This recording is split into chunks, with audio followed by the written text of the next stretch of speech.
येथील बाथरूम अतिक्रमणावरून उमेद फाऊंडेशन जिल्हा अध्यक्ष उज्ज्वला गवळी यांना जीवे मारण्याची धमकी देत खंडणीची मागणी. पाथर्डी तालुक्यातील मिरी येथील उज्ज्वला गवळी यांनी फिर्यादीत म्हटले आहे की मौजे मिरी येथे त्यांच्या गाळ्यासमोर दमयंती मिरपगार यांनी बांधलेल्या शौचालयामुळे त्रास होत होता. जिल्हाधिकाऱ्यांचा अतिक्रमण काढण्याचा आदेश असतानाही प्लॉटवर गेले असता दानियल मिरपगार व त्यांच्या कुटुंबाकडून जीवे मारण्याची धमकी देत विनयभंग करण्यात आला. सदरचे शौचालय हे शासकीय अतिक्रमणात येत असल्याने जिल्हाधिकाऱ्यांच्या आदेशानुसार ग्रामसेवक व प्रशासकीय यंत्रणा यांनी ते अतिक्रमण काढले. मात्र आरोपींनी जिल्हाधिकाऱ्यांच्या आदेशाला केरीची टोपली दाखवेपर्यंत त्याच ठिकाणी शौचालय बांधले.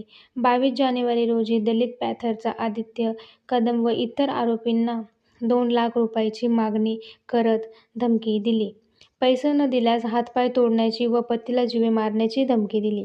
या प्रकरणी दलित पॅंथरचा आदित्य कदम, अमोल मिरपगार, रवींद्र मिरपगार, दानियल मिरपगार, सविता मिरपगार, प्रेरणा मिरपगार, प्रीती मिरपगार, विशाल पोपट मिरपगार, अक्षय मिरपगार, विशाल विजय मिरपगार, सोमनाथ मिरपगार, नितीन मिरपगार आदींसह 12 आरोपींवर खंडणीचा गंभीर गुन्हा दाखल झाला आहे.